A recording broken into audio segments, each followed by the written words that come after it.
I mean, it is, but it's not. Actually, we now provide pre and post. I put in a video and audio by itself, and then if you're a patron, you get pre and post for as part of Awesome. the patron. Yeah. Hey, speaking of that, if you got this part of the video, you've got the live unedited edition, Home Gadget Geeks 332. It feels like it's been a long time, just 2 weeks. We were not live last week, and but we did put out a show, or at least I put out a show.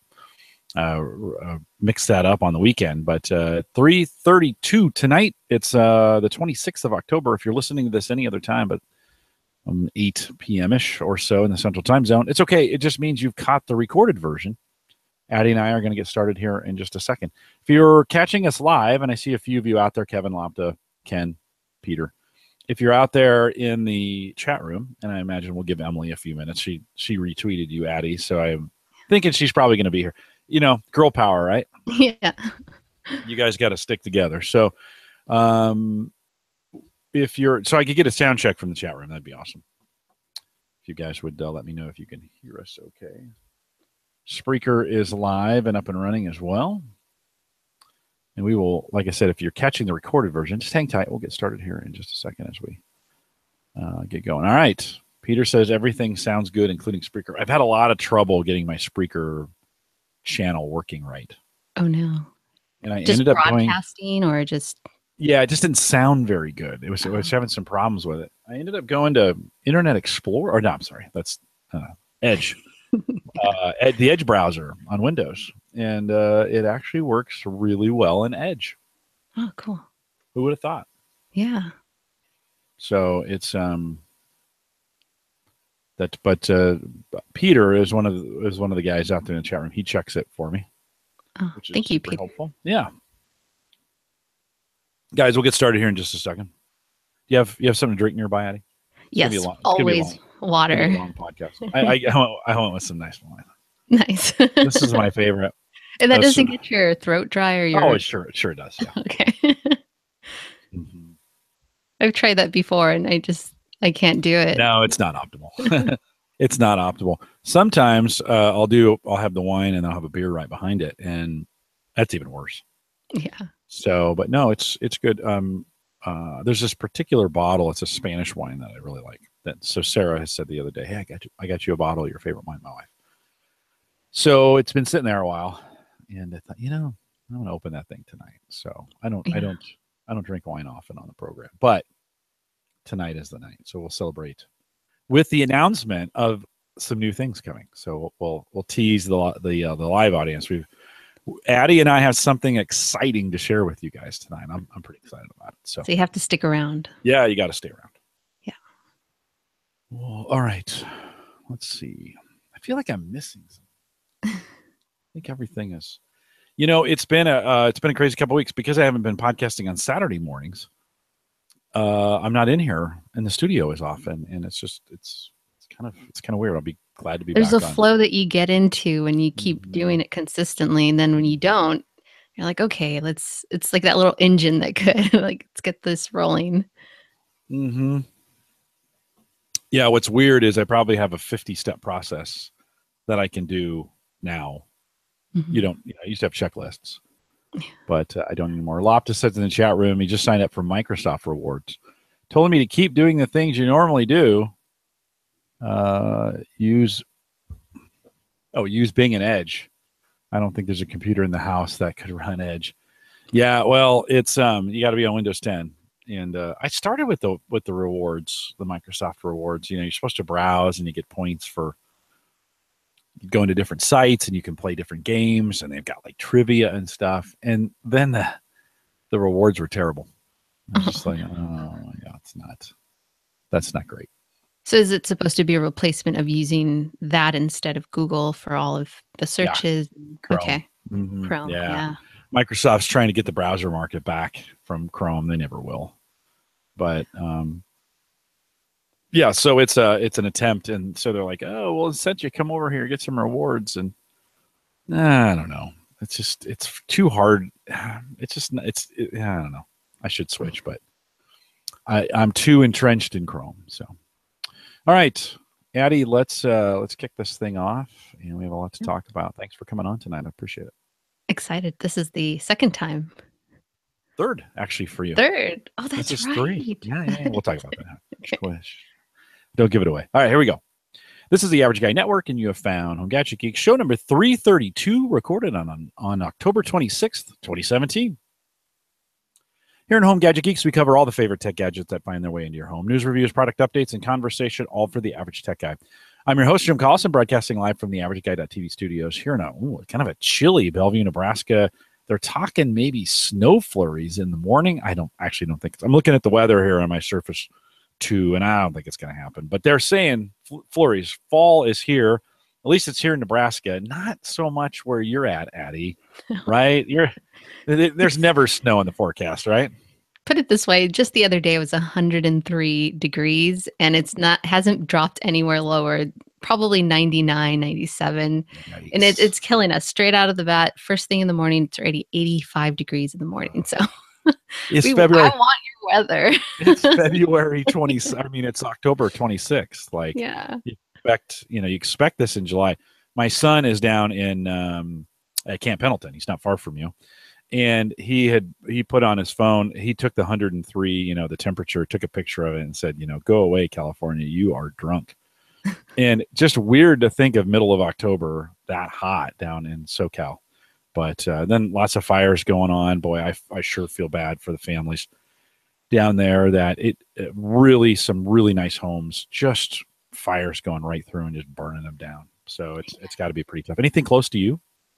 No, thankfully, not too close. Yeah.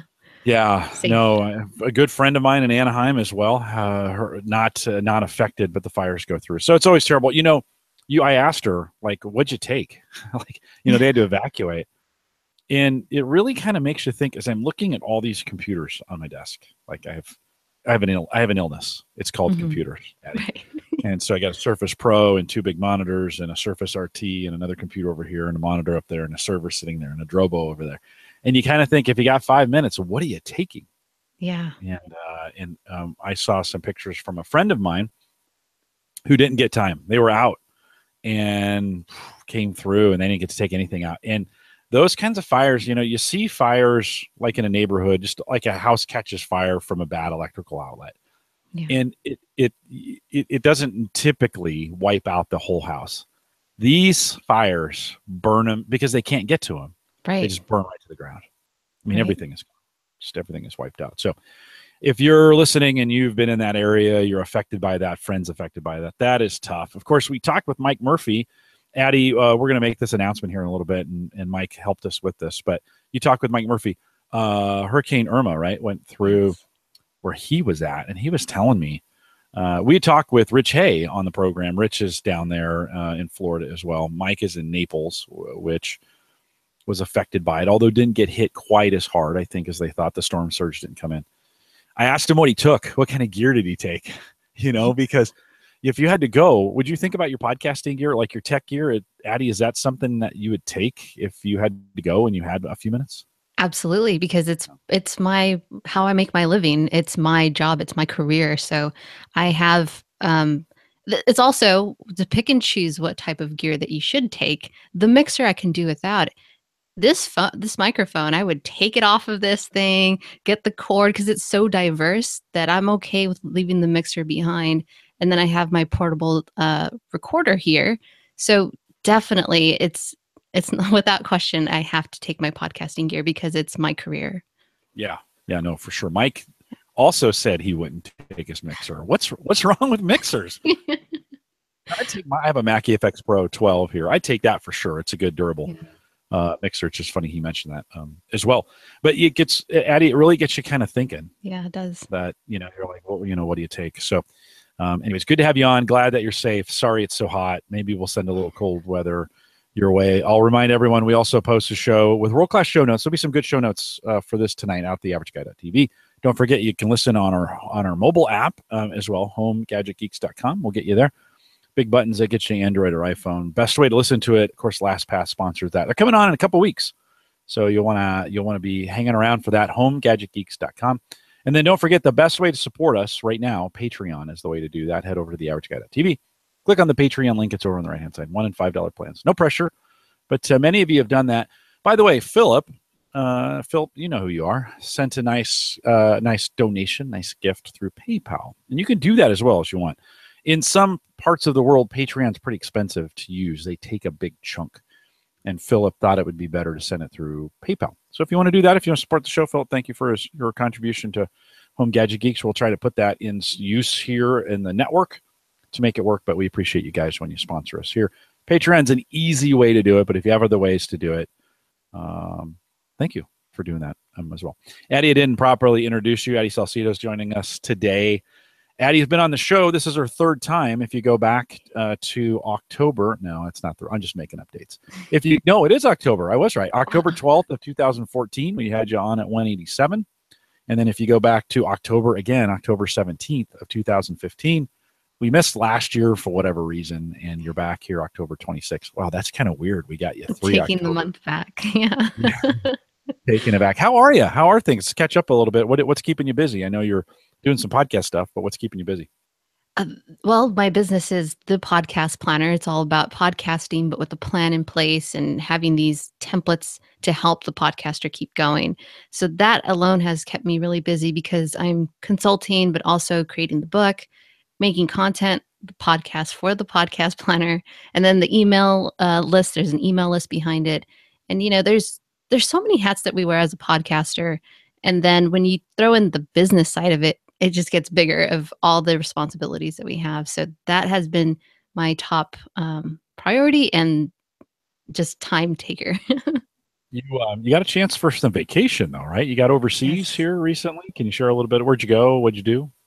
So every year I take about a good month off and I travel to someplace, and this time it was Ireland and Scotland. A week in Ireland and then a week in Scotland. Such beautiful countries, and had a great time of going completely off the grid. Again, going back to podcasting, there's a lot of technology involved and being in the loop of stuff. So to take that break away from all of that, see such beautiful places, and I'm a huge Game of Thrones fan, so I got to see Game of Thrones castles and all that cool stuff and the music. It was really, really fun. We always ask people after they've traveled like that, what's their travel gear? What's the tech? What's your favorite tech? What do you have to have when you're on the road traveling? Well, this time I went very minimal. The year before I went to Spain and I took my digital recorder. I took a lot of things.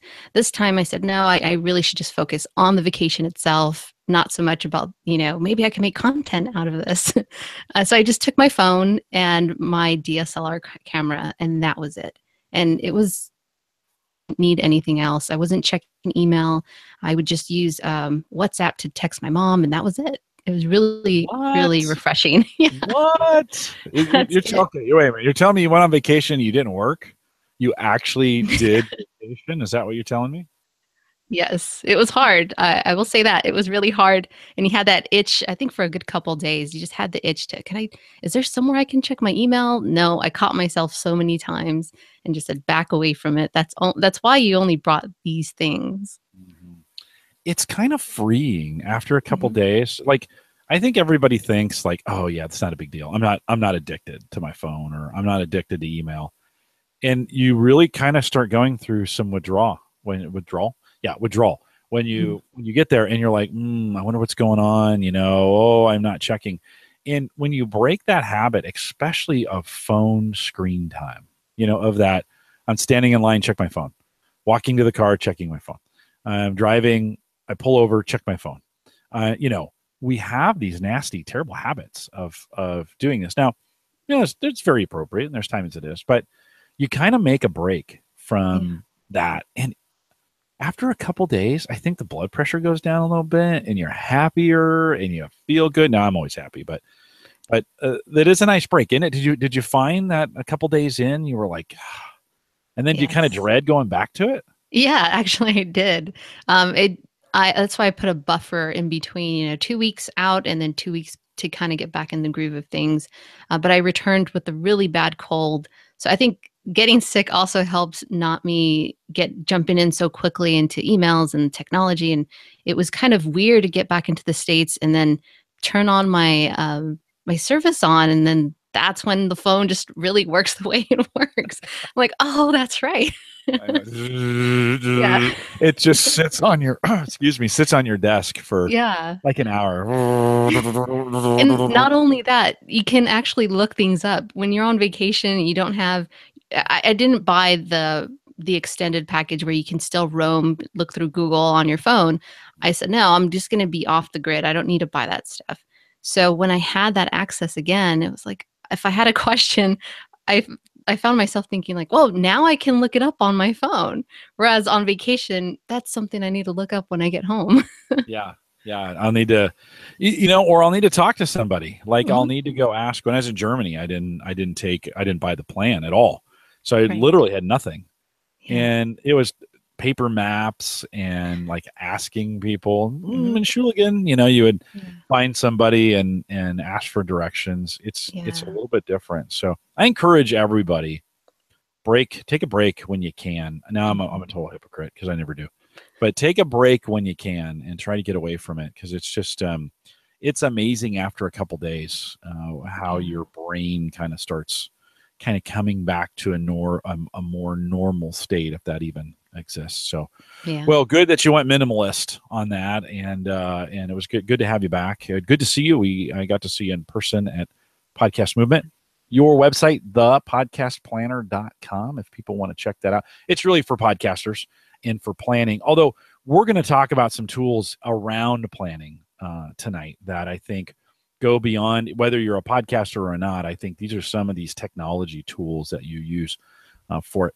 Addie, have you learned in your podcast, by doing your podcast, have you learned some new things about you and about the way you plan? I was just listening to your most recent episode and you were talking about the content spinner. Did they get Mhm. the Yeah. right? And it was kind of interesting. Like you said, you can use it if you get stuck. You have Right. 10 things, I think is what's in there that you can spin that. And then it'll be like, oh, okay, I'm going to pick this one.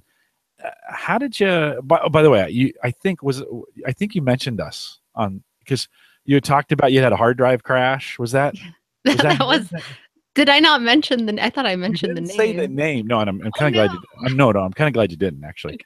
But I heard you saying that. I'm thinking, I think that was on our show that you came on. You had a hard drive crash, and we spent a whole Yeah. bunch of time, right, trying to Right. figure out how to back it up. So it was cool that we made the show. But have you learned things about yourself when you think about your planning and the technology? Have you learned things about yourself? And what do you think's that one aha moment for you where you're like, oh man, I learned this about myself and planning through my podcast? Structure. I think that was the most important part of podcasting because, you know, I started podcasting back in 2012 and I just started jumping into it because I had the love for audio content, conversation content. And then I started trying to look up things, what's the best way to do it? So I got into the technology aspect of it. Once I had this microphone, I didn't know what to say, how to say it. You instantly go into this form of, well, I liked a little bit of this and that of this show. Maybe I can copy them and mix it, put my own spin. And then over time, I just kept failing at it. I would put this show out, boom, it went down. Put this show out. No matter how much I liked and put so much effort to launch the podcast, I just couldn't keep the show going. So after I took a step back, started producing for other podcasters, editing them, talking to them. And after doing, I would say over 40, 50 podcasts, I found that there was always these little faults and these little pits, and we had commonalities. So I would start putting things together. And it's funny because even back when I was in school, I took a music class.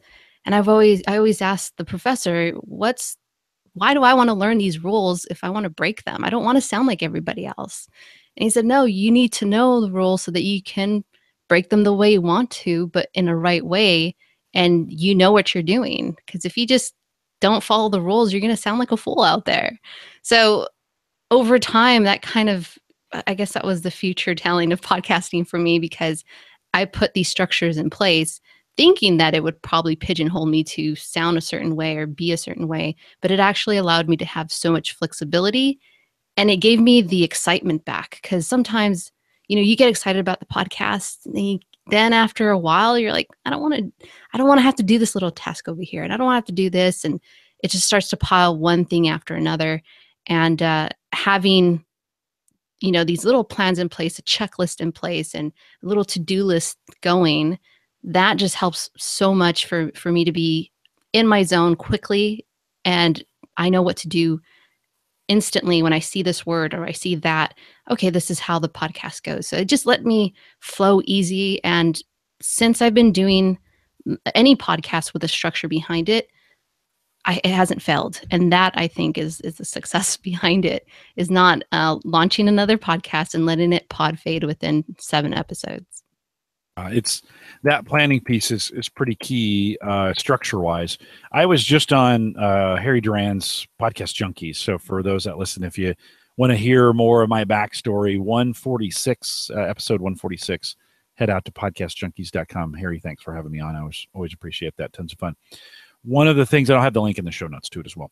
One of the things I said in that interview is that I think when you have structure and when you have roots, it allows you to have maximum flexibility.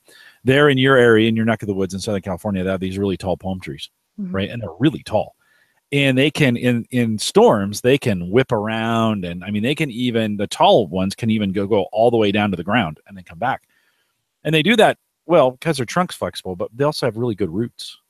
Yeah. And I find that, I find that principle to be the same in a lot of the things that we do in our own life, in our own work. That in here on Home Gadget Geeks, it's a pretty structured. I have notes, and it's a pretty structured show. Now we break the rules, like you said, all the time. I might think I'm going to start with this, and then we're going to end with this, and that might be totally different when you get in the program. But that structure allows me to kind of move around freely. It also makes me more calm. In that sense, when I'm doing the podcast, and so whether it's podcasting or the work you're doing or the software administration or the writing the code, there's an enormous value in getting the planning right in whatever that you're doing. I think, Addie, one of the things you talked about are just some checklists, and we're gonna here in a few minutes we're gonna roll through some tools that can help you do those kinds of things, but. How important have those checklists been for you and in making sure you're getting all, because I'm a forgetter. I forget my own name sometimes. How important are those checklists to you? For me, it's very important because I want to make sure that I don't forget anything, whether it's for me to make sure that the audio sounds good, or that I mention something or I mention someone, that I have all this in place, and that I like to feel like the content and the information that I provide is complete, and not having little potholes here and there just because I forgot to write it down or I didn't have my checklist. So for me, it's important to have these checklists to ensure that everybody gets the completeness of the show. Yeah, good. Well, if you want to take a look at what Addie's doing, if you're interested in any of this, thepodcastplanner.com. She's got a great podcast. The podcasts are little. They're 7, 8, 9 minutes. They're not very long. Yeah. And so a great opportunity to listen to those. Lopta had asked in the chat room, did you recover any of the lost data, and are you backing things up better now than before? Yeah, I lost it all, which is pretty sad. I think then at the time I had only recovered literally 13 files, and that was it. I couldn't recover anything. So ever since then, like I mentioned on the podcast, I back up to the 3rd degree. I have, Backblaze going on. Then I have Dropbox, and then I have my 2 hard drives, back up to the backup. So I'm constantly backing up everything that I'm doing. I would say the only thing is I probably should do it more frequent. I do it at least once a week. And with the type of work that I'm doing, I'm constantly having files come in, files go out. So I should probably back up at least every day or every other day. But Backblaze that's what that's for. But I still want to back up everything complete, where I know it's in this hard drive and not just in the cloud. Well, backing up more frequently makes those backups smaller, right? I mean, which is good, right? Because that way you don't have you lower your the chances of you losing something in between. But yeah. I think weekly's okay. I mean, I think you can view that. I mean, I do real-time backups, so I just drop them in a folder. The backup, or I'm still using CrashPlan, and so the backup uses that. It monitors that file. You're not hearing the Facebook notifications, are you? No, okay. No. Yeah, all of a sudden, never fails. As soon as I start a podcast, everybody wants to reach me on Facebook Messenger. I did not know what that I'm like, hey, it's Thursday nights. It's 8 o'clock. I'm usually doing a show, but anyways, it's okay. So yeah, I mean, I like to just drop them in a folder and let them back up in real time from Right. that standpoint. But if you're getting every week, you should be okay. You're also using probably Dropbox and Google Drive, right, for your business. Is that how you move files around there? Are you making sure that those files, I mean, that they are protected in some way as well? In other words, there's a backup copy of them that's different than a Dropbox or different than Google Drive. How are you handling that? I think I'm doing the best I can to make sure that nothing is public and nothing is linked anywhere publicly, and the accounts are as private as possible and locked down. But I think that's the most that I do is I have two hard drives, physical hard drives, Backblaze, and then Dropbox, and then I have Google Drive only for very minimal actual documents that's regarding to the business. But other than that, it's everything's pretty much on the computer and on in Dropbox and Backblades. Yeah, actually, I think you're okay. Okay. You got a local copy, then you have two in the cloud, right? You're moving them to Dropbox, and you're using Backblaze as your backup. So, yeah, 1, 2, 3 is what we say, and typically a lot of people keep one on their computer, one locally on another hard drive, and then one in the cloud. That's also 3 copies. That would work. In your case, you have one local, one in the cloud, and a Dropbox, not technically backup because it's versioned, Right. or it's not versioned in a lot of cases. Yeah. And then you're keeping your backplace. So good.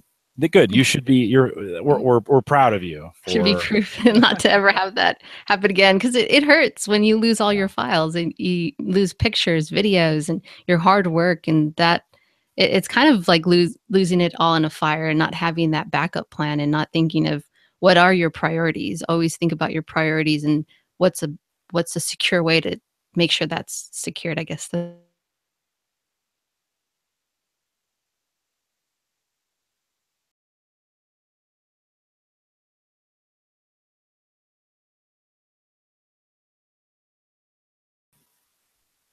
Addie, if you can hear me, hang tight. Can you hear me? I can hear you. All right. Good. Okay. Well, that was interesting. It's been a while since I've seen the internet. I think that was on my side. Oh, okay. Did I lock up on you? Yes, it just locked and then you reappeared.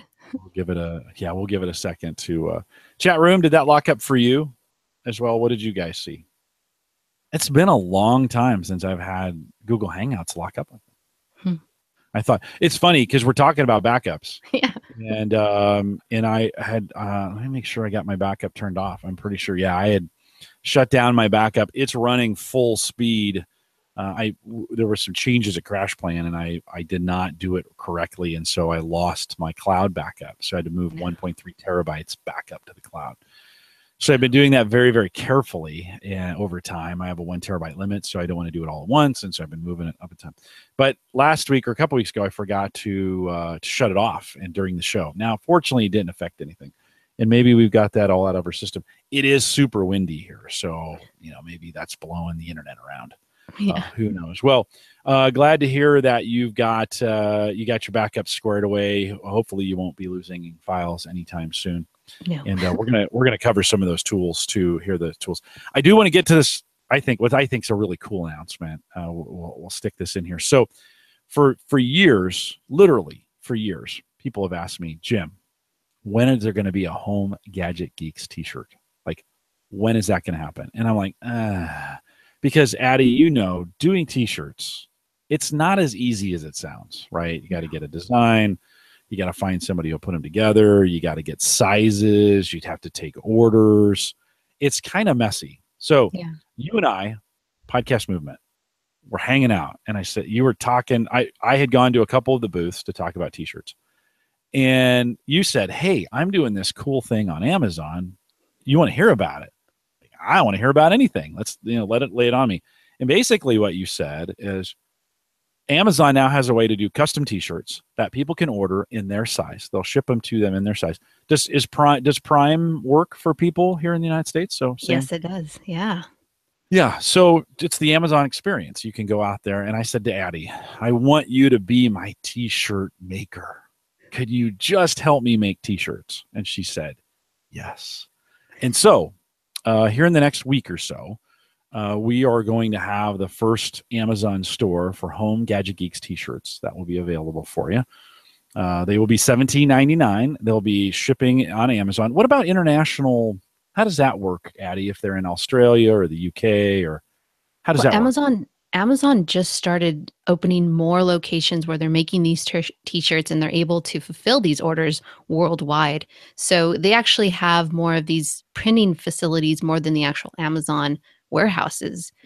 So that tells you a lot that this business for Amazon is actually really successful and can fulfill international orders for the most part. I have yet to hear somebody say that they couldn't purchase it in the UK or Australia.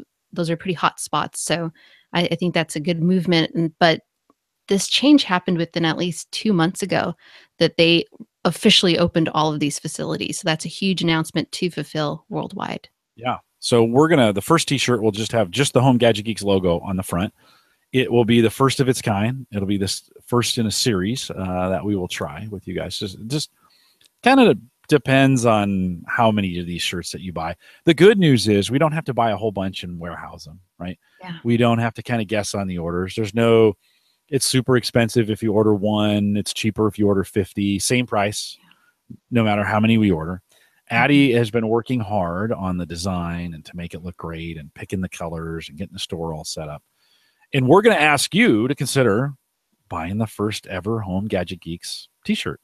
And so to get the link will be available later this week. By the time you're listening to this, it may already be available, but we're going to make the link available first to those who have subscribed to the newsletter. So if you haven't, head out to theaverageguy.tv/newsletter. There's a link. Ignore the stuff below it because that's old newsletters that I haven't updated. But up at the top is a sign up for the newsletter. And then as soon as we have the links ready to get this done, we will send that to our subscribers first. Of course, I'll probably announce it on the show next week, but gives you a chance to go out and take a look and see if you want to do that. No pressure on this, no pressure. But if you want to get that first ever Home Gadget Geeks t-shirt that you can proudly wear at the Home Gadget Geeks Home Service Show meetup this fall here in Omaha, Nebraska, you might want to pick up a t-shirt and have it done. So, Addie, did I miss anything on the t-shirts? Anything else they should know? No, I just want to say thank you to Mike Murphy for also helping with the logo. So that he did. Yeah. Yeah, he did. I talked to him a lot this week, and so he did. Mike, thank you for making the logo piece. Apparently, logos are a little bit harder than Jim thinks, and so I sent a logo to Addie. She's like, "Hey, can I get an inverse of this thing?" I'm like, I got nothing. No, it was a transparent PNG, right? And I'm like, I got nothing. I don't know. Here's the thing. So Mike used his wizardry and made it work. And I'll probably have him help me with future versions of this as well. So subscribe to the newsletter, get that signed up. We'll send out links. Probably watch the Facebook group when we make that available, but we will do it first via the newsletter. $17.99. I think pretty reasonable to get a custom-made t-shirt. Yeah. And we appreciate you guys jumping out there. And the sizes go from small to 3X. So you have a wide variety to choose from. Yeah, get one for the baby, get one for the kids.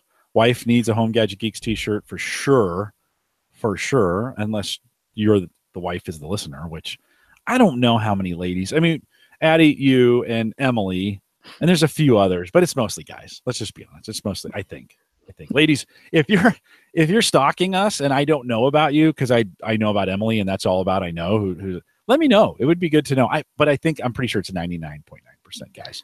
So, gentlemen, get out there, buy a t-shirt for your wife, and we appreciate you doing that as well. Okay, and Addie, thank you for your help. Thank you for your help in getting this going because it wasn't happening with me. It's exciting to have a t-shirt of a show that you listen to. So I was like, yeah, you have to do this. Yeah, no, it's really exciting to have your help on this. This is not something I am really good at, and so we're going to kind of gauge it to see how it goes. And if it goes well, we'll think maybe in the beginning of the year, maybe do another shirt and maybe take some designs and some other things, get some stuff figured out. It'll be kind of fun to make those available.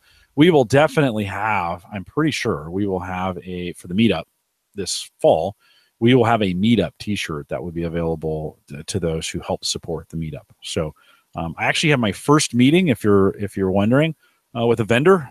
We're going to try and get the meetup completely vendor sponsored. And so I have that coming up here next week, and we're excited about getting that pulled off. Okay, let's talk some tech. You have some sites that you've used for your podcast, for the podcastplanner.com. You have some things that you've used, and one of them I've used as well, and I think is a pretty good tool. Never had a chance to really talk about it here, but I think this is a good chance. That doesn't have to be for just project management. It can be a little life management tool, and that's Trello. How are you using Trello for the stuff that you're working on? So for the show specifically, I have one what they call as a board. So you have designated areas called boards where you can say, "This is my podcast board." All things podcast go into that board. So I have this board dedicated to the show. One side has all the hot links. So if somebody says, "Addie, what's the link to iTunes, and what's the link to what's your RSS feed link?" I quickly have those on hand so I can just copy paste it wherever I'm at. And then on the other side, I have the production flow, and I break it down into um, in production, then I have recording, and then I have live. So then I just have these little cards which indicate the major task within this board. So what's the task to the podcast? Well, it's episode 17. So when I click on that card, it gives me all of the tasks that I have to complete that episode. And it keeps me accountable with the date. It has the different phases. So I have hot links, again, just specific to that episode. And then I have the backstage production stuff. So I need to script it if I want to script it. I need to edit. I need to write show notes. I need to create this or that. Then the other phases going live, are all the links properly live, and is everything working? Did everything go as planned? Did I create the right artwork? Is it live? So that's pretty much how I use it. I navigate and manage the whole podcast using the podcast planner, but having a digital aspect to accompany that is Trello. So that really helps with notifications, and easily open this little box and it just expands and it says, here's what you have to do. And then the cool thing is you can color code it. So if it's blue, that means that it's in recording mode. If it's in purple, that means it's in planning mode. If it's in yellow, that means everything's ready. It just needs to go live for the next day. And you can get a little creative by adding emojis in there with the little, red dot means it's recording. Delivered, you can put a little mailman there. And so it's up to you to use Trello to the max. And I just found it so easy to use, because a lot of these other managing tools like Asana and OmniFocus, there's just so much to it, when I just want to have something very simple and easy to get into and just drag and drop everything around. Yeah, one of the things I've liked about Trello is that you can make your Trello boards public. And so we have been looking at the different cryptocurrencies over the last couple of weeks. One we've been following is Sia, and Sia's public roadmap is available out there in Trello for anybody to see on what their development is, which is really, really cool. And so if you just Google Trello and then Sia, SIA, I think, or Sia public roadmap, you can get to that. I think that's really cool transparency that this company has to just put that out in a Trello, format. And it's got release features coming up in 2017, then next release November of 2017, and then a column that says next 6 months and next 18 months. Because I know, and I should probably do this myself, I know when you have a bunch of listeners, and not so much on this side, nobody really asked me on this side, although I could do a Home Gadget Geeks. Today, I just tell people we have the newsletter. But I could set up my podcast schedule on Trello, right, with the various podcasts that are coming up filled in, right? And people could go out if they wanted to see. They could go out to the Trello board. By the way, Trello is TRELLO.com. They could go out and see, right, what's available out there. So I think that's pretty cool. Have you opened up any of your Trello boards for public access, or have you kept it all pretty much private? I'm planning to. I wanted to make sure that I had ironed everything on my end first, to make sure that, and if I were to ever, because instantly when I had put it together, I was like, I just need to share this with whoever wants it. But then I thought, no, let me really iron it out so that I can really dictate somebody who has never heard of Trello and who's never used something like this. I'll be able to tell them the ins and outs of it.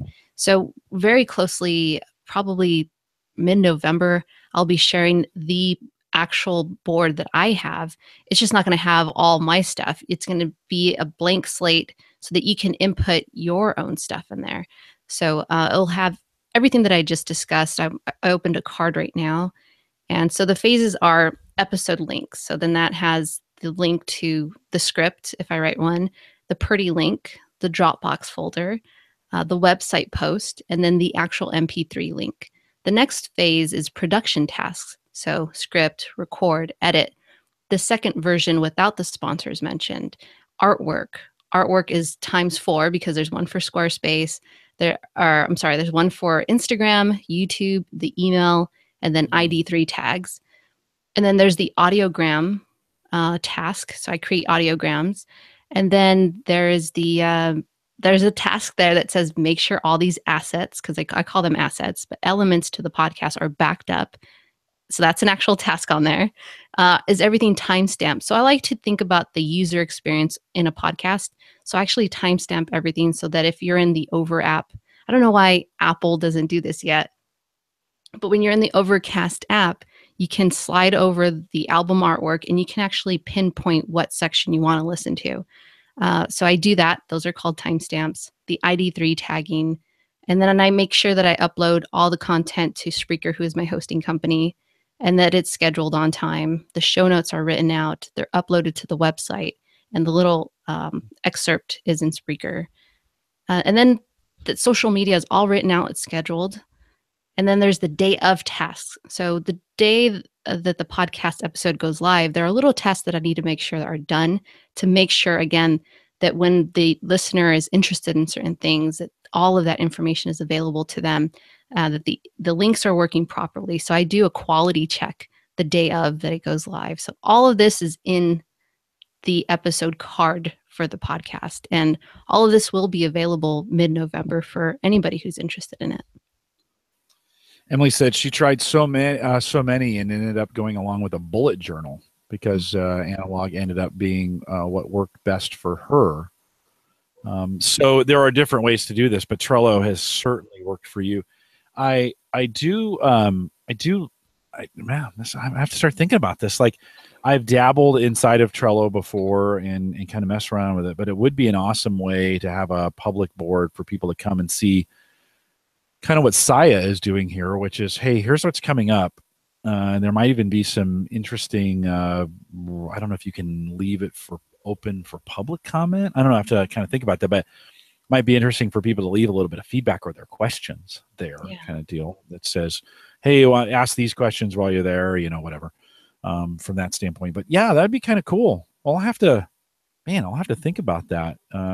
That can be applied anywhere in our lives, right? I mean, it doesn't have to be a podcast that you're creating. And in your case, you're trying to help podcasters, but anybody could come to a Trello board and have it set up both publicly or privately for themselves.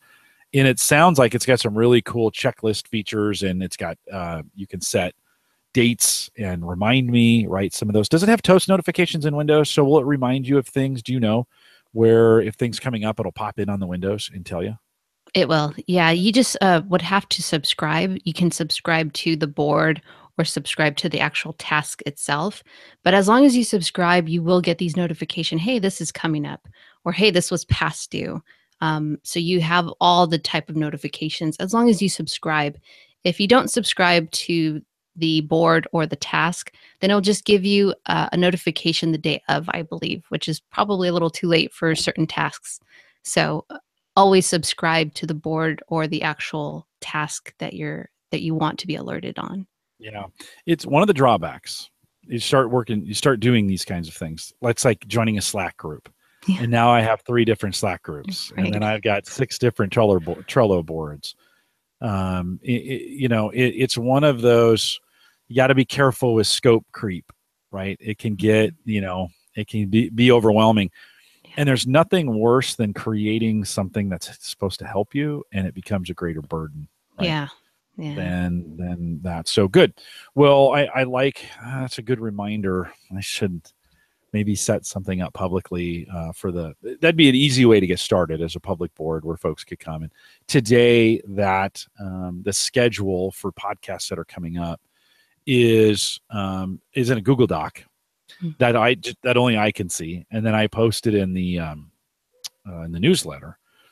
John Biggs had given me some advice and said, "Hey, could you give us some little more detail on what people are going to talk about? That might be helpful." So I'll have to get that one added in. It's amazing how many this now, that because you're doing this podcast planner, there are so many little details to kind of think about. This week, I was changing.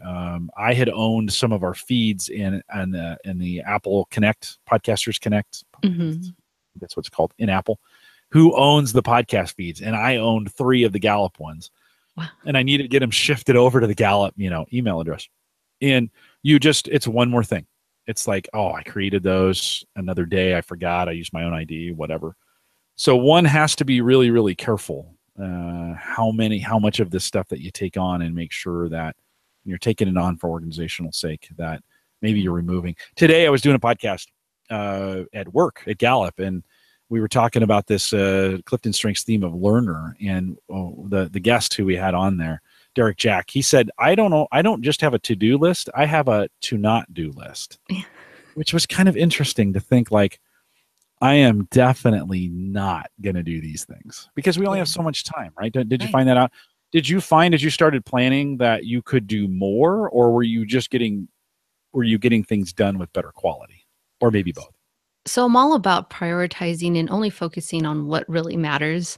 And I'm very, when somebody suggests, hey, there's this new tool, hey, there's this new app, I'm very cautious of not diving into it because of what you just said right now. Things can just complicate your whole process, especially when it comes to something like your podcast or your projects. When you start to throw so many things at it, then the tracking of it becomes really hard. And, oh, I forgot to do this later on. And I like to be very minimal of sticking to the very minimum tools that help make the job. And my focus is to spend more time with family, or focus more on my health, not so much creating more work or creating another show. That's very tempting when you have a podcast that you want to start other shows. But also at the same time, is to what extent do you do that, and you start sacrificing your health, you start sacrificing your time, quality time with people that you love and care about. So I just stick to the tools that really work, and I keep it at a minimum. When I see a new hot tool or toy, especially microphones or recorders, there's like this Pre-6, I don't know what it's called, Pre-6 something. That looks pretty sweet, but do I need it? I don't need it. Yeah, and it's hard. Sometimes you find these tools and they are really great. And you're like, oh man, how did I ever live without this tool, right? Yeah. One of those tools that I use and you use as well, and it is kind of specific to podcasting, but if you're ever doing any kind of audio at all, any kind of spoken word that you're having other people listen to, there's this tool called Auphonic, Auphonic. I got a chance to meet the developers at Podcast Movement, which is really cool. And Auphonic is really a service that you can take pretty crappy audio, mostly where the levels are bad. It might have some sound issues in it, and you upload it to their website. They have a tool you can download as well. My favorite is to use their website, Addie. I don't know what you use, but That's I my favorite too. Yeah, I just like to upload it to their website and let their servers crunch it. And it does a lot of things, including level out all the sound. So if you're a Home Gadget Geek listener, of course you are, because you're listening to me right now, there's 100% chance this audio has been processed that you're listening to right now by Auphonic. If you're listening live, that's not the case. But anything we do after we're done, I kick it out, push it into Audacity, pull the audio out as is, right? Audacity allows me to strip that out of the video and then drop it right into Auphonic. And Auphonic does all kinds of magic for me. I don't know about you. I leave it fairly standard. It's got a noise level of 16 LUFS that I think we're trying to kind of standard on as a podcasting platform. And if somebody was really quiet, I had a problem. We had a guest here on Home Gadget Geeks, I don't know, a couple months ago, and they were really, really quiet. And that typically doesn't happen. And on Saturday, I got a complaint from a listener. And they're like, hey, normally your audio is really good. Right. Like, is this enough said, right? Normally your audio is pretty good. And I was like, let me go fix that. I dropped it into Auphonic. It fixed it for me. And then I replaced the file on the server, and we were done. Are you running everything through it? Is it kind of the last step in your process? How are you using Auphonic? Well, I do my best to normalize everything on the back end. So I use Audition. That's my DAW, my audio editor.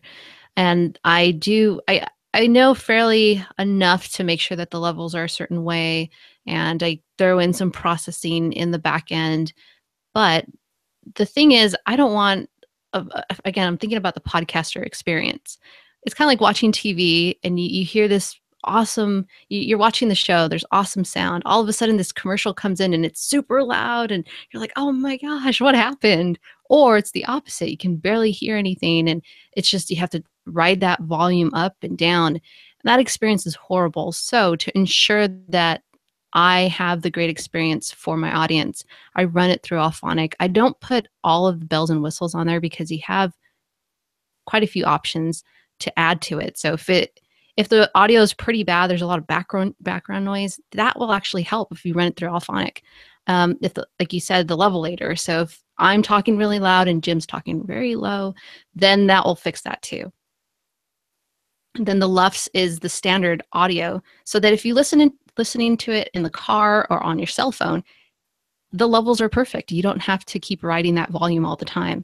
So what I use Alphonic for is the ID3 tags, which I love because that's where I can do the timestamps where you can just click on, 2-minute mark. This is where I talked about this. And then I do the Dropbox backup from there, because once it processes through Alphonic, you can actually have it push to Dropbox. So you don't have to do that extra step on your end. So I find that very helpful.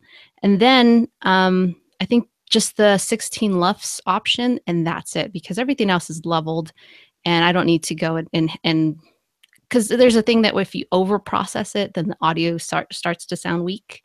So I just do the 16 LUFS normalization, and that's it. And everything gets ID3 tagged, time stamped, and sent to Dropbox, and that's when I know everything's done.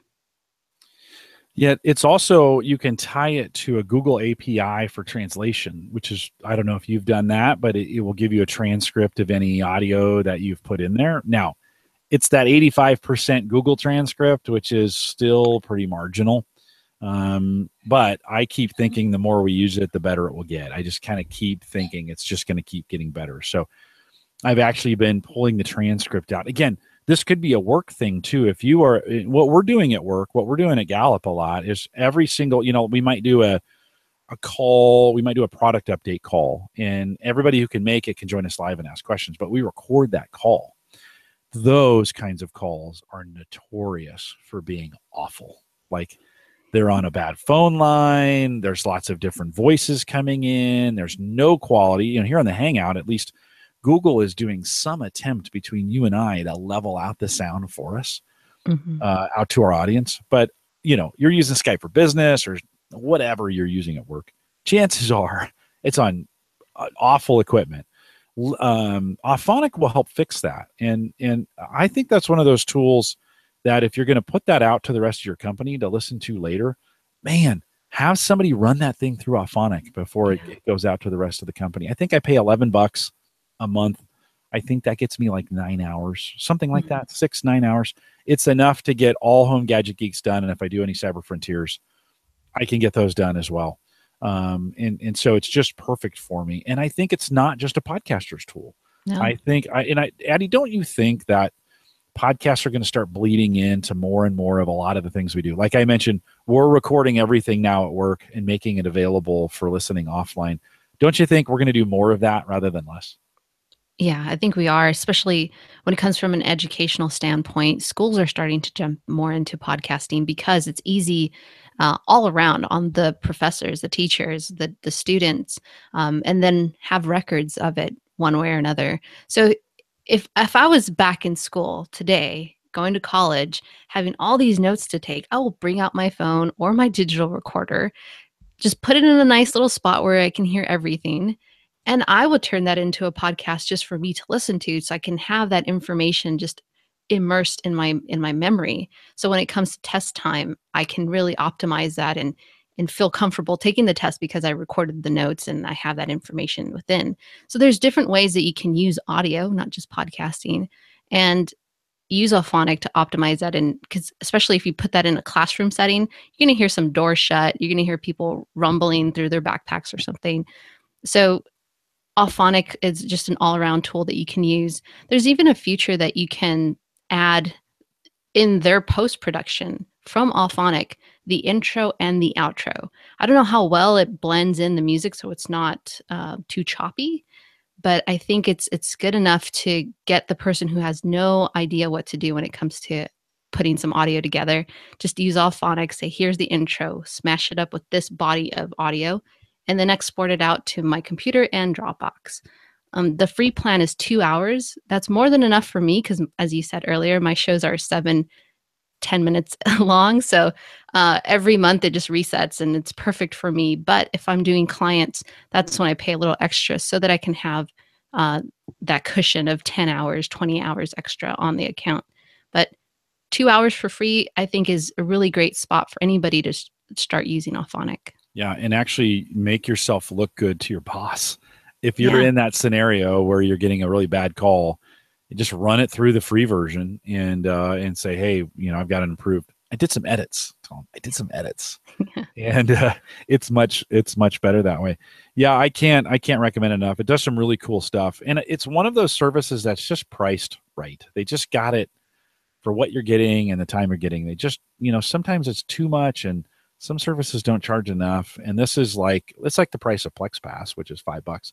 It's just at the right price. It doesn't squeeze me too much each month, and I get great value out of it. So there you go. There's another audio tool. You have Audiogram Creator. I have never heard of that.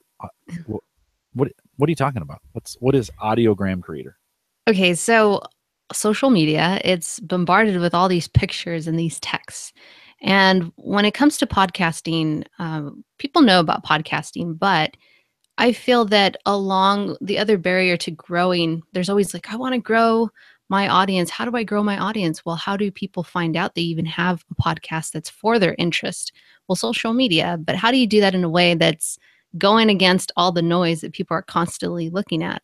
Well, there's this cool way that you can have an image of, for this example, I'll just have the image of my podcast artwork. And then I can attach an audio piece to it, a little preview teaser saying, hey, this is what this episode's all about.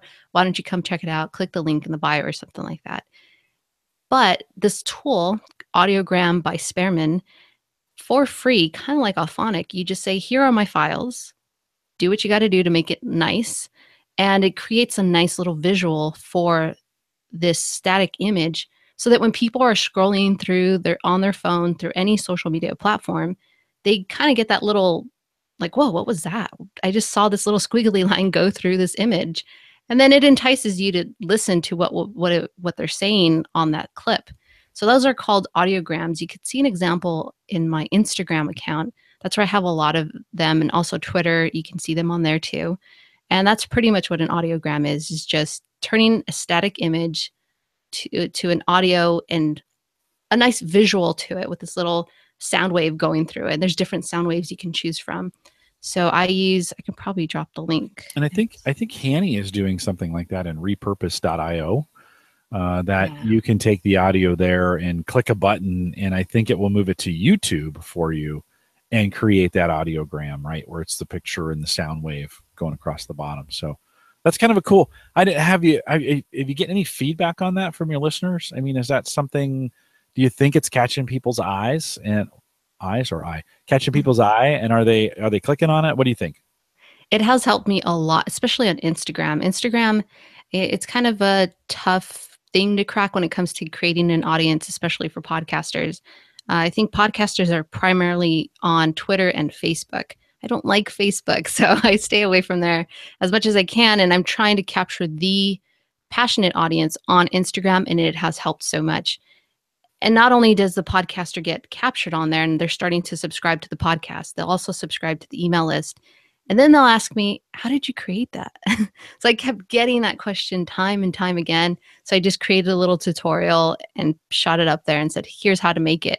And now that's starting to help other podcasters. So I think anything that can help just make your podcast look a little different from most, that's what's going to capture a new audience, or the person that didn't know you even had that podcast. Okay, and we'll put that link. It's super intuitive to the link, so we'll have that link in the show notes so folks can pop over there and get it. Now, I got to call you out on this, Maddie, because wait a minute. You took a month-long vacation and you didn't use tech. Now you're telling me you don't like Facebook. You need to turn in your millennial card. I'm just like, how can you even claim to be a millennial? You can't. Tell me more about this Facebook. Why are you a hater? Why are you a Facebook hater? I feel like from a friend standpoint and an entertainment standpoint, it's just become bombarded with just opinions that probably aren't too healthy to consume anyways. And if it's not an unhealthy conversation that they're trying to have, it's also something that's not too relevant to you. The only time that I do go in on Facebook is for Facebook groups when it comes to podcasting, because that's where I find some value. That's where some of my friends are hanging out. So I'll meet them there every once in a while, but it's not something I constantly check. So much so that I actually deleted Facebook off of my mobile devices because I it's taking too much room, takes a lot of the battery. The second Facebook was off my phone, my battery lasted way longer. And it was just so freeing to not have this, because I'm really aware of how much what's being consumed by me consciously and unconsciously. So when it came to Facebook, I just looked at the whole platform and just said, I don't need to be so involved in Facebook as much as I would love to be on Instagram and Twitter. I find more value in those, and they're not so bombarded with these negative discussions or content on there. So that's why I don't like Facebook, and I'll check it. Like I told you earlier, the thing is I don't check it too often, and that's probably something that I should do. Have it a protocol to have it checked at least once a day in my browser, but it's never coming back on my phone or my iPad. That's for sure. Wow, Addie, I don't Yeah. even know you. How is that even possible that you can say such? No, it's probably one of those freeing things too. You're probably not in the norm. I mean, I would think there are it's hard today. We just moved our work groups. So at Gallup, I manage all these coaches in the social space, and we were using Yammer, and that just closed. And for the last week, I've been moving them into Facebook groups, and a good number of them were a little concerned, like, "Oh, I don't use Facebook." I'm like, "Well, you don't have to come.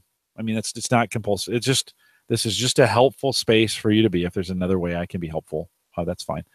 But there were an equal number who said, "Yes, finally, like you're finally where I'm at." It's these people who live on Facebook as well and have found a way to, to kind of make it work for them. So it's funny. I got a whole bunch of feedback when we first started talking about this, and getting consensus among 500 people.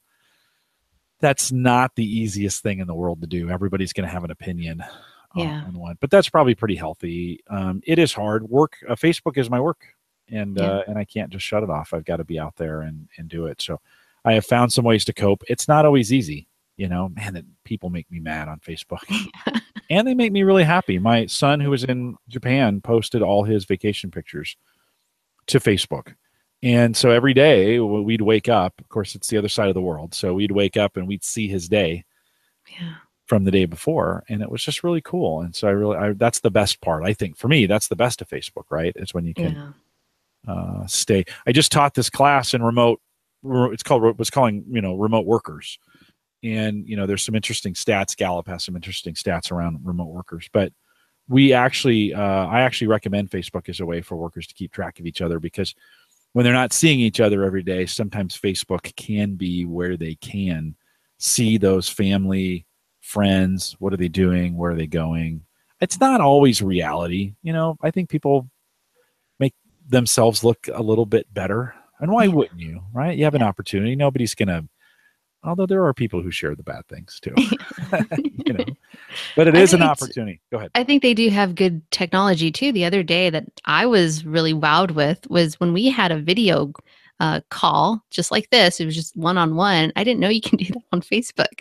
And that's really cool when it comes to family and friends that you're not seeing so often. So I'm not bashing Facebook entirely. It's just, it's not for me, but I am not ignoring it completely either. I do check it once in a while. And just recently I was brainstorming how I can better use Facebook Live for the Facebook group that I have for the podcast planners. There's a Facebook group there. But I haven't been so involved in it because I don't want to be so caught up in Facebook. And that's what I was brainstorming. How can I use Facebook Live to the best ability that's entertaining, informing for me and the other end consuming it? Yeah. Yeah. Mike Murphy, I would called him the other day to thank him for the work he did on the t-shirt. And we were going to connect via Facebook, the instant messenger, and it's got video and audio like you and I connected. And it wasn't working well for him. He goes, hold on, let me send you a link. Have you heard of appear.in? Have you been out to that site? Right. Yeah. We connected like that. It was amazing, like how easy, and we just connected and it worked the first time. And it was great video. And it was one of those weird, you remember the days of Blab when it, it was hard to get people connected. Even Hangouts can be a little interesting to get people connected to, but appear.in and my channel now is appear.in/Jay Collison if I'm going to use it. But you can make your own channels. It's free for the most part. You can buy plans if you want to for whatever reason. But I just found that to be a really, like, if you're not tech savvy and if you're not working with people who are tech savvy, this Appear, so APPEAR.IN is what it is. Man, pretty cool. I think, and I don't know, it's a product of, let's see. I thought it was maybe a LogMeIn, which is now owned by Cisco, but it doesn't look like it. It looks like maybe they're their own company. I think it's independent. Yeah. It must be. So you've tried Appear.in before? And yeah, when it first came out. Yeah. The audio wasn't too bad. You can save the rooms, like you just said. I can have appear.in/podcast and to 8 people though, right? I think that's the limit. 8 is the limit that you can have. You can have a group discussion. So the other alternative is zoom.us, but that's a paid service. So you can easily use appear.in if you just want to have one-time conversation with 8 friends. And it's really cool because you just send a link and that's it. Yeah. Super easy to connect to. A great way. I was thinking, if I could find a way to broadcast with this wouldn't, because it's side by side video. Dave Jackson and I on Saturday mornings were always trying to get that side by side back. We wanted a podcast in that. We'd have to use that. It doesn't have a broadcast service, so we'd have to run it through a broadcast of OBS or something along those lines. And I haven't been that excited about figuring out all that video stuff. I know I need to do it, but I just have not been that excited about it. But cool little way to connect via video. Doesn't have to be Facebook, doesn't have to be Skype, doesn't have to be Hangouts. It could be appear.in. And so you can give that, if you haven't heard of that yet, go out and check it out. If you want to test it with me, just drop me a note, jim@theaverageguy.tv. It would be fun to connect with you. And maybe maybe you're a lurker to this podcast. It's very possible. Addie, I probably have about 900 lurkers to this podcast, right? Folks who have been listening forever, but I've never, ever talked to them in person.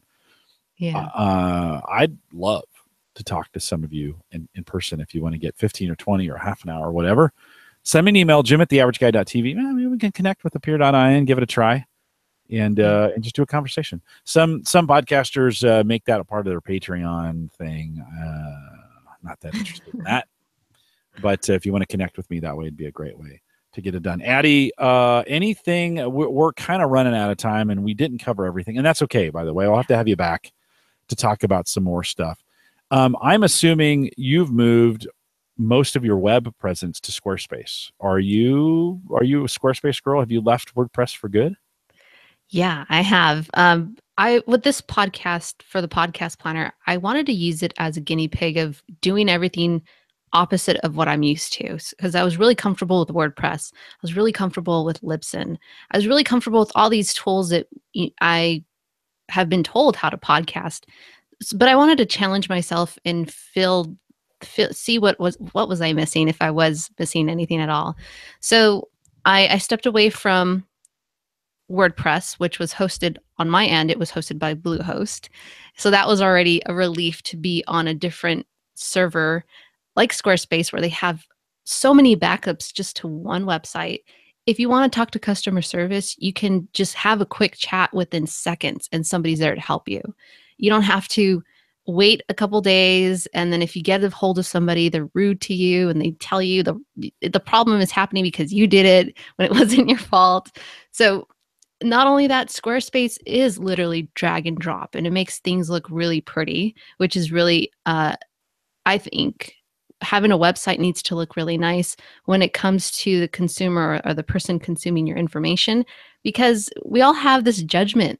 We judge books by their covers, whether we like it or not. And so having a nice website that's presentable, especially when there's a business backing it, you want things to look nice. You want them to function all the time. You want them to be easy to navigate through. Squarespace was so easy. I built it within for I the moment I signed up, I built my whole website in less than 2 hours. And that was me being a little nitpicky on stuff, so I probably could have had it up and running within an hour, but I wanted certain things to look a certain way, so I had to play with this thing here and this thing there so that it appeared a certain way. But within an hour to have a full functioning website was just amazing. Whereas WordPress, you have you have to install this, and then if you wanted this feature you have to install that plugin. If you wanted that feature you have to install that plugin, and then there's some that you have to pay, and then to have a backing up service to your website, that's a whole different service. To have customer service to a certain extent that is always reliable, that's a certain cost there. The hosting alone was a whole separate if you wanted really strong hosting web service, you would have to go to something elite, spending 60, $50 on hosting alone. Whereas Squarespace, $12 a month, and that's it. And I can get a personal account. I think it's for eight. I think the personal account rate is $8 a month. And you don't have to deal with all these other little extras. Whereas it's funny because a lot of the times I've heard other podcast coaches say, well, WordPress is cheap, just start with that. In the end, it's so much more money than what Squarespace gives you. You just drop $8 a month. That's it. WordPress, you have to get the theme, you have to get these plugins, you have to get the right hosting, because if it crashes, you're screwed. Yeah. No, you're right. You're right. I'm, the average guy.tv sits on WordPress. I'm okay with it. We find some ways to make that pretty economical. Here at the average guy.tv, we have the advantage. Listeners here have the advantage. We get some pretty good WordPress hosting from Christian, who at $10 a month gives you some pretty, that's both video both web and media hosting, which is pretty good. But that's really for our community, that doesn't go too far out. But so I'm pretty happy with WordPress. But I think you're right, Addie. I think for someone who's just starting and you want a web presence somewhere, Squarespace may be an easy one to set up, and you really never have to talk to anybody about it. Yeah. You can set it up online or chat with them or whatever. And it's pretty easy. It's been a while since I've used Squarespace. Your site, the podcast planner, that's on Squarespace, right? Mm-hmm. Yes, that's all Squarespace. And even the store, again, going back to WordPress, if I wanted to have that very same store, that's a whole other expense and all these plugins that can crash the whole thing down. Where again, I just pay that flat rate, $12, and it has the store, it has the certifications to ensure that whenever somebody uses their credit card on my website, it's safe and I'm safe with their information. So all around, I just found the experience to be so peaceful compared to WordPress. I think WordPress is good. It's still good. Don't get me wrong. But when it came to all the experiences that I have gone through, I don't see myself going back to WordPress for a great while unless they make some pretty big changes. Well, you're in. It's working, right? Yeah. Go with what works. There doesn't need to be a holy war between Squarespace and WordPress. They both can, depending on what you were going to do. If you were thinking of setting up a website, you should try both. I think there's great ways to do it. You can do even WordPress.com, which is free, or you can pay to have ads removed and some of those other kinds of things. So whatever works for you, I think that's a good discussion. Beyond podcasting, lots of folks wanting to set up their own site. I do think, beyond the shadow of a doubt, Squarespace is the easiest place to set up a store. Mm-hmm. Yeah. I think it's pretty. 12. You said 12 a month, so 20 gets you a site and a store. Is that about right? No, well, I think $8 is just if you want to blog, you don't want to sell anything, and you don't need the unlimited pages. I wanted something that had unlimited pages, and I wanted a business store connected to it. Everything that comes with that, the shipping processing the credit card information, the inventory software that's in there. That is when I changed over to the $12 plan. Oh, not 12 more. No, Just it's 12. just $12. Yeah, that's it. But if Eh, I was doing a personal blog, totally just $8. That's it. I don't have to worry about it. And they literally have about 6 to 7 servers backing up just that one website. yeah. Yeah. Well, it's awesome. From that standpoint, I think to get a store for $4 more Yeah. is a pretty good deal. Stores are hard. I don't know if people realize how difficult it is to do a store until you've tried to do one. And there's other ways to do it, through eBay and some of those other services. Even Amazon has its, you can kind of do your own store. But I have liked what I've seen with Squarespace. Every time somebody asks me, hey, where should I go to do a website? And then I'm like, well, what do you want to do? And like, I want to sell something. I like, go to Squarespace. Yeah. It's super. I think you would agree. Really easy to get a pretty basic store set up and working pretty fast. Yeah. Consulting actual products, t-shirts, it's very easy. A lot of people are doing crafty things these days. I have a friend who puts lasering on pieces of wood or glass, and it's so amazing. And she uses Etsy for the crowd that's already captivated on there. But I was telling her it would be really awesome for her to have her own store to take them out of that too and give them more options and have more piece of the pie. But it's definitely Squarespace is just really easy to use when you need any type of storefront or just want to make it easy instead of always using PayPal. Like here's the link to this pay page. Just send them to your Squarespace site and it has all these options for you. And then you in the back end plug in the various ways for them to be able to do that. Yeah, I think Squarespace got that part right. And I don't think they advertise that enough. I don't think so either. It's a pretty good for $12 a month. You can get a pretty good site set up in a store going. And for most people, I think that's pretty awesome. So good. Well, I think Addie, thank you. Some great tools tonight, some great productivity tools when we think of the various things that we covered from Squarespace to Auphonic to Trello. Hey, good luck with your podcast planner. It's going well for you. Are you happy with, you're taking a big risk. A product you've designed, reaching a very, very niche audience, right? When we talk about podcasters, are you happy with where it's at so far? I'm very happy. It's getting, everything takes its time to accelerate and gain a certain traction.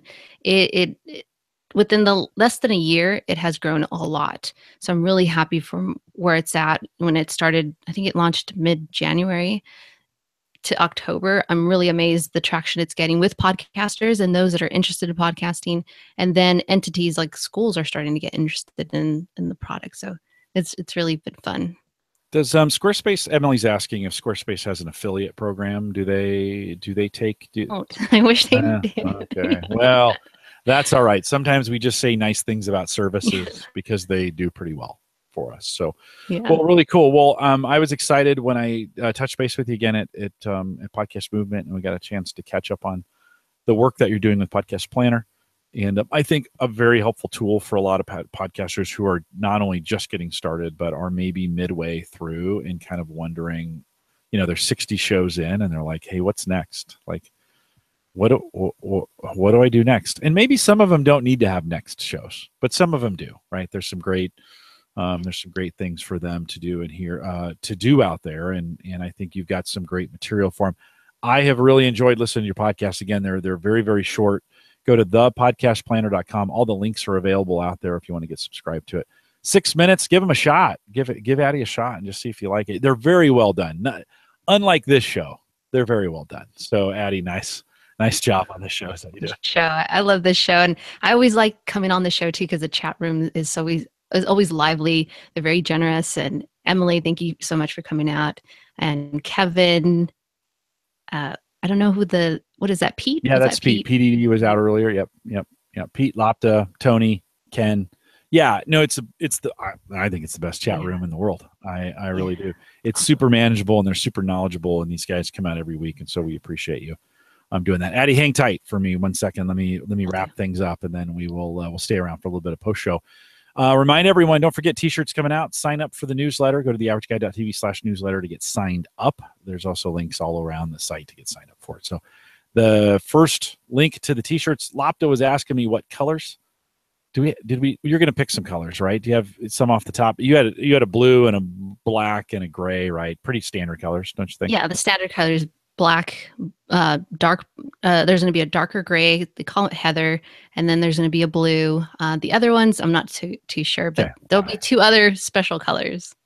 5 colors on the t-shirts. Get signed up for the newsletter, theaverageguy.tv/newsletter. If you want to contact me, Jim, I threw it out. I've never done that, by the way. If you want to just have a chat with me, we'll do a peer.in, appear.in. We'll do a little chat on a peer.in, and it'll be fun to get together with you. Send me an email, jim@theaverageguy.tv. Love to hear from you, and I just love to chat with some of you, kind of hear your stories, and maybe some of you are aspiring podcasters. I am to that point where, Addie, we've done 332 of these. Maybe it's time for some new blood in here, and I bet in the audience there's a few guys and gals who could jump on the show and be a part of what we're doing. One of the things I've been thinking about, and actually this was a recommendation from one of the listeners, we need to do an old school tech, like once a quarter, like somebody comes in and like Dave says, back in the day, we need to have that kind of show where we highlight some old technology. I've talked about this several times. We haven't got it pulled off, but maybe you've got an idea for that and you want to chat with me on it. Send me an email, jim@theaverageguy.tv. Don't forget theaverageguy.tv home platform, both web and media hosting provided by Maple Grove Partners. Get secure, reliable, high-speed hosting from people that you know and you trust. For more information, visit maplegrovepartners.com. Of course, it's Christian, and he's doing a bang-up job there at Amazon. We appreciate the work that he does here on the network. Actually, some stuff went in this week. And so, Christian, thanks for all that you do. Appreciate it as well. Don't forget Home Gadget Geeks, also the mobile apps, now Android and iPhone. You know how to get them. HomeGadgetGeeks.com, sponsored by LastPass. They're coming on here in 2 weeks. Can't wait to see them. Hey, next week, 2 weeks from now, I should look at the schedule here before I just start shooting off at the mouth about what's coming up. But we've got Amber. I said 2 weeks, but actually Amber is on next week. I can't believe that's the second already. So Amber's here from LastPass next week. Dave McCabe, Keith Lunsford, and Mike Uyghur are back the week after that, and we are going to do all drones, the whole show, just drones. So if you want to join us for that coming up on the 9th, we've got some great stuff coming up for you, so stay around. We are live every Thursday, 8 p.m. Central, 9 Eastern, except Thanksgiving, which is coming up, by the way. Here in the United States, we have this crazy Thursday holiday. Whoever picked Thursday is a guaranteed a 4-day weekend, I guess.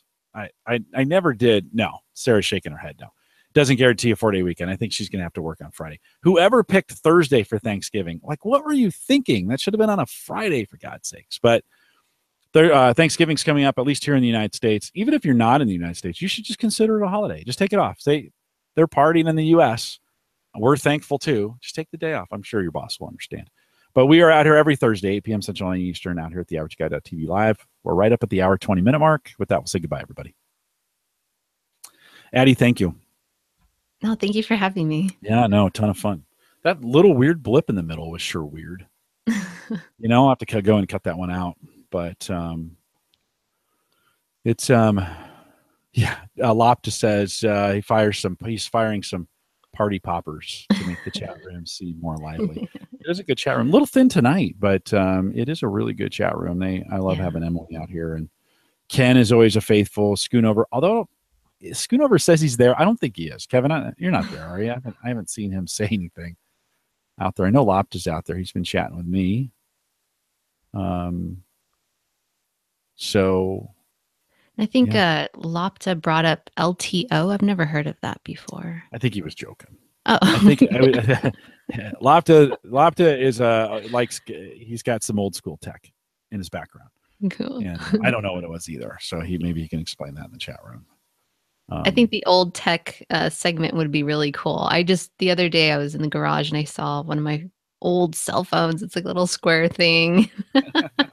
Little flip phone. Like, what was it? We were watching a Bourne movie, I think, and one of the assassins opens up a flip phone, and then closes it like that, and that was supposed cool. To be really cool, yeah. It was supposed to be cool, and you're like, okay, well, that was a while ago.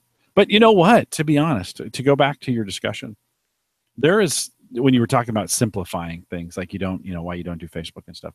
There's actually, I think, some good justification for not having a smartphone and Yeah. just having a phone. Yeah. Since smartphones, I've stopped talking on the phone. I just don't. Like Yeah. on the other phones, you had to. They rang. You had Right. because there's no you weren't getting anything else.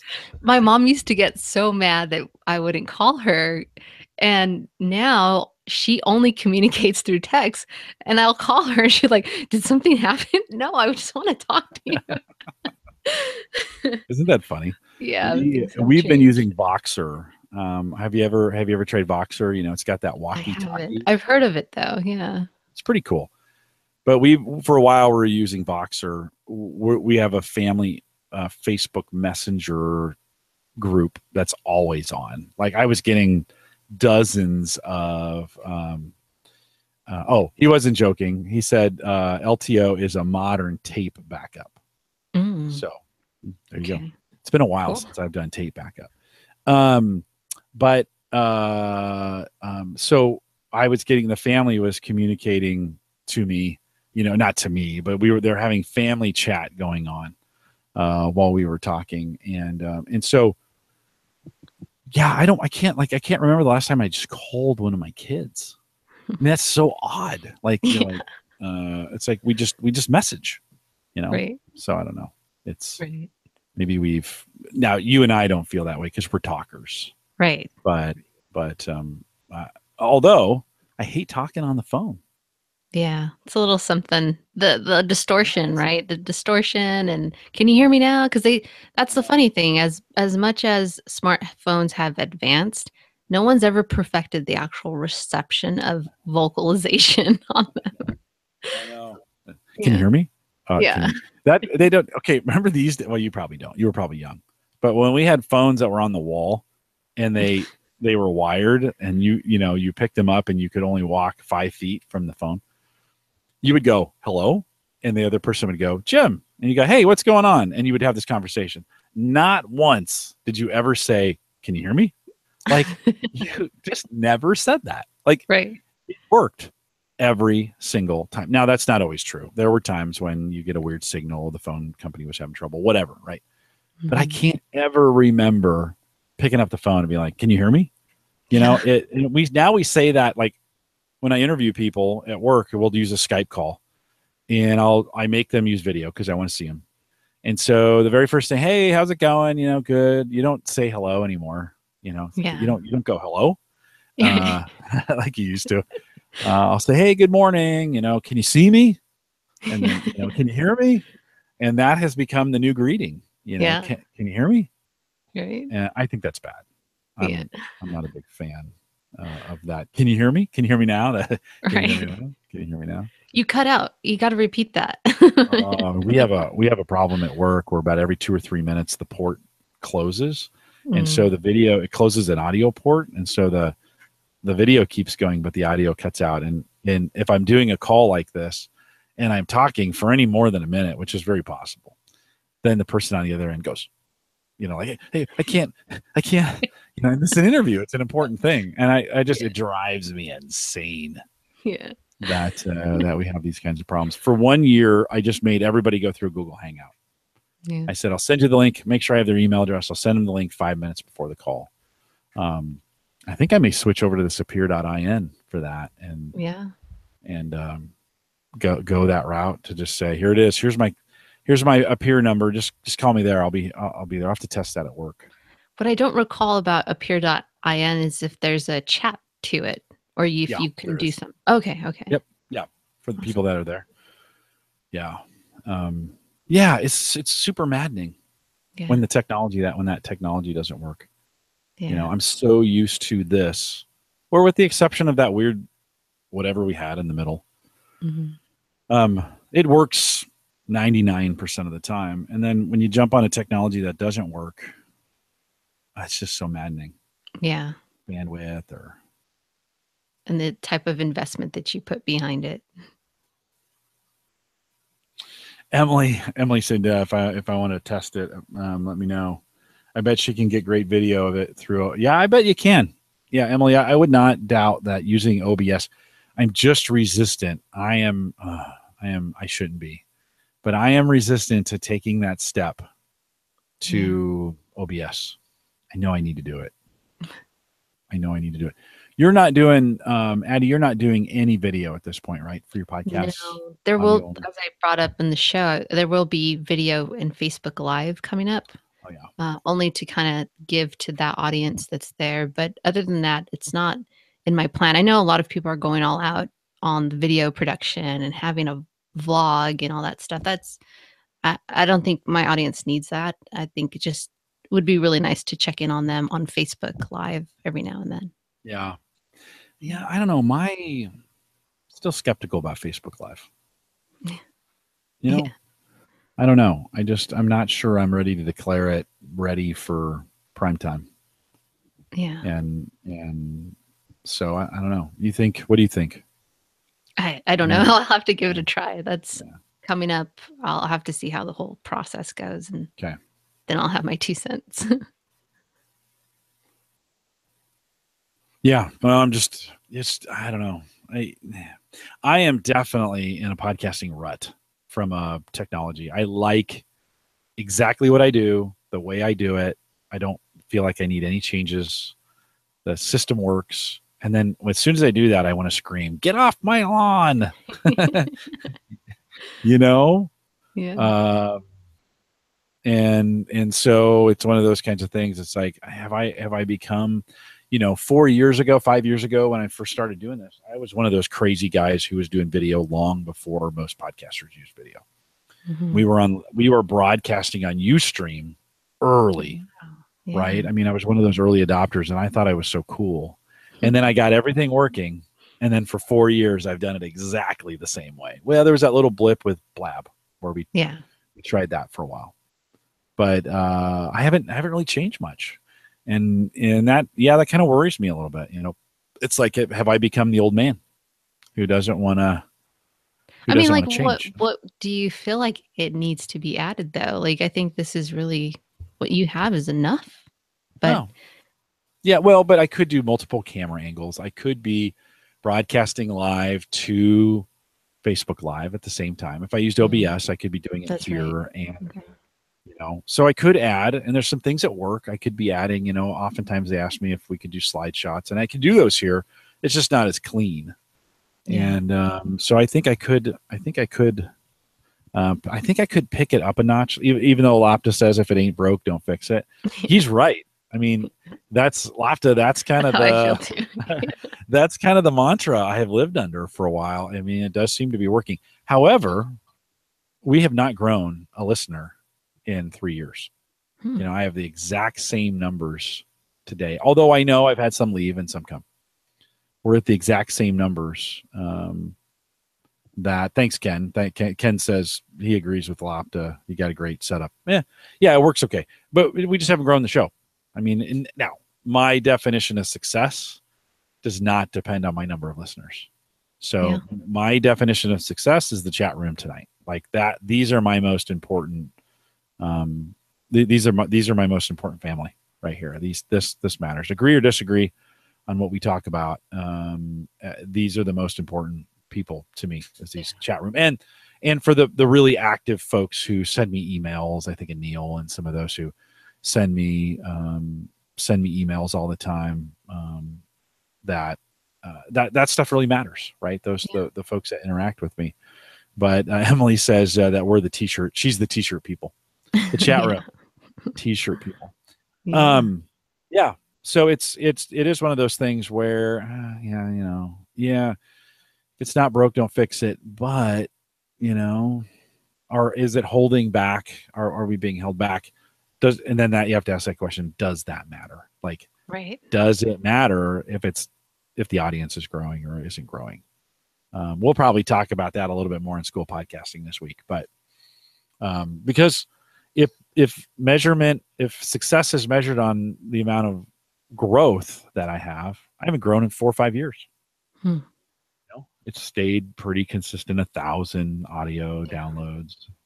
you know, a couple But if hundred you're on happy Facebook. doing the show and you have an audience that's coming here every Thursday or Friday, that's worth it. Yeah. No, I, yeah. Well, it's just a little, it's just, Ken says, if you got the itch to try it, go ahead. Yeah. Well, I don't have the itch to try it. That's the problem. Yeah. I don't want to. Yeah. I am pretty content with what we have here. And, you It's know, just if that little the, voice saying, "What if?" What if? yeah, what if it's Yeah. holding it back? The guest I had, we were doing India. We were podcasting out of India last night, and I was up really late. And the guest, it was just the guest tonight at the end. I said, "Hey, have you got any questions? You know, hey, you got me for a few minutes. You got any questions?" And he's like, "Yeah, you know, your shows are like 45 minutes long." He goes, that might be like 30 minutes too long. And a show he'd just been on for 45 minutes, right? And I was like, "Yeah, no, I get it." He's like, "You know, people have a short attention span, and you know, some of the videos do better on YouTube that are shorter." Now you're in that space. Here's what I say to that argument.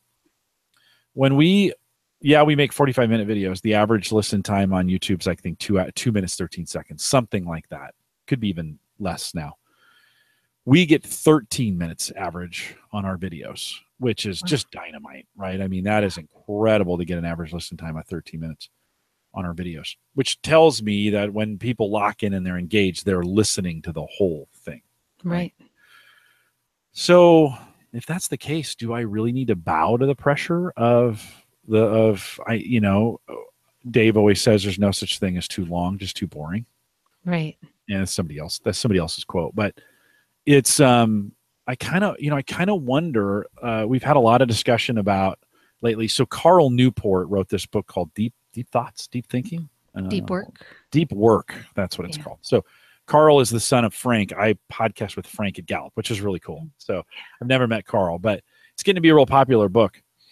And, and the whole premise is the social media is ruining us from being able to think deeply about things, long periods of time, consistent thought.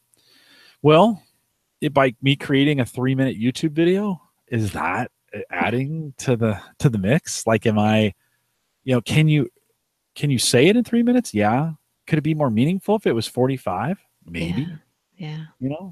Yeah. And maybe those 45-minute videos are the long play version of holding someone's attention, because when we do those videos, they're 45 minutes on the same topic. It's deep learning over 45 minutes, right? Right. And so I kind of hold to this, like, now with what you're doing, your content is perfect for 10 minutes or less. Right. That's what I was going to say, that it depends on what you're trying to say. It depends on what it is that you're trying to communicate to the audience. For discussions like this, I think it's perfect to have an hour and a half show, 2 hour show, because tech at this level needs these proper discussions, not just, hey, here's this and here's this. And then they're going to come back at you and said, well, I got this because you said this, and now it doesn't do that. Well, you didn't listen to the whole discussion. Right. Whereas, and before I even continue with that thought, it's also, we're in the binging era right now, whereas Stranger Things is going to come out tomorrow. A lot of people are going to stay home, watch the whole second season. By Sunday, they're going to have all these things to say about it. So I don't believe that we're in this era of short content. No, we're not. It just depends on what you want to share or what kind of content that you're sharing. Some people do want to consume little bits of it, and then there's those passionate audiences that want more in-depth information because that's what they're craving. And I think that's what we need as a society that wants to move forward in the right direction, educationally, intellectually. You need to have more context to the information, not just here's this smart bit, figure it out. And then we find ourselves in a little in some trouble because we didn't have the proper information. Yes, you're on my side, Addie. Yes. I finally have justification for longer content. Well, one, there's people who depend on long podcasts to get them through the day. They're working in a factory, or they're doing jobs. They're driving. I know a lot of people that listen drive. It is so one of those things where they're looking forward to, they're like, God, talk as long as you can. Like, I need long play. But I actually think, like you're helping me reform my comeback when people say that. I'm going to say, actually, the long play is more intellectual, Yeah. and it covers more content, and it allows us deeper learning and Mhm. deeper thinking than Yeah. just a 3 minute, or a 2 minute. Hey, I got this iPhone 2 minutes ago, and now I'm going to review it. The review is going to be 45 seconds. It has this, and Right. this, and if and then we're done. Well, there Yeah. is a place for that, by the way. I'm not Yeah. poo Right. pooing that. Aaron Lawrence, who we have on the show all the time, she Yeah. does that on her YouTube channel, and then said there's the full review is on my site, right? Yeah. If people want to come and get that, and that's a great way to do it. So I shouldn't poo poo that, No. but these are very intellectual. It just, again, it depends on what you're trying to communicate. And if you think about it, that's why podcasts exist. We've got tired of listening to this weird banter on the radio that had no real context or meaning to us. And it was just shtick to put on in between the top 40 hit list. And that's why podcasts came out, because a lot of tech people said, no, we want more. We desire more information. So we're going to put this technology behind it and see if it works. Hey, it did. And that's why we love podcasting, because we want more information. We want more of this discussions that are being told, stories, uh, discussions about tech, store, anything, comedy shows, comedy bits. That's why podcasting exists, because of all these people desiring more than what we're getting on TV, public TV, and public radio, which is, it's nonsense for the most part. Well, but you say that, but then we have Walking Dead, and what's the show that you talked about? I mean, those stuff high Game of, in Game of Thrones, but what's the one yeah. that's coming out tomorrow? Stranger Things, but Stranger Things. that's not public TV. I'm talking about public TV. It's True. a lot of random weird stuff just stick together, and it's short span. So if you watch the news right now, just bam, bam, bam, they just hit you with so many little segments as much as possible. Jimmy Kimmel hit you with so much as possible. I used to like the Ellen Show, but her conversations with people have become so shallow that I feel like she comes fake. Why? Because she has to hit so many sponsor spots, give this prize away because, hey, Target's giving it away. And her content just, it went out the window for me. So again, that's why Netflix exists. That's why HBO exists. That's why AMC, podcasting, YouTube exists, because people wanted more content. Well, it's a great way. Ken, by the way, says, "Well said, Addie." A great point to there in the chat room. I think that's. I'm not sure I've thought through that all the way of like, no, I was always kind of thinking long play was kind of the stepchild to the short play stuff, and that, what, I'm going to do this regardless, and I don't care. This is what I want to do. I'm going to do it, and sure, all those things are right for me anyways. But all of a sudden, like now we're talking about it this way, I'm kind of like, actually it's not, it doesn't have to be both, either or. It can be both and the long play has its place for people who need it, as well as the ability to flesh out and talk rationally and reasonably and debate these and have these conversations that can't be done in 5 minutes. Right. They need to be kind of drug out over time. Yeah. And so, the long play has its place for maybe that more well thought out. And not everybody does that. There's comedy that's not, there's just whatever. But hey, that's another genre of people need. I like listening to kind of some goofballs. Yeah. Do some funny stuff. And I'll sit, stand up comic will go for an hour and a half. I need to do more comedy. Not me to do the comedy. I need to go to. I need to go see a. Yeah, I'm a Brian Regan. Are you? Do you know Brian Regan? You know that name? That's a comedian. No, have you ever heard listened of him. to Brian? Oh, I'll write him down right now. It's clean comedy, which is great to begin with. You can listen to it anywhere. He is so quotable. In my years ago, about 10 years ago, I brought a buddy at work. Said, "Have you ever listened to Brian Regan?"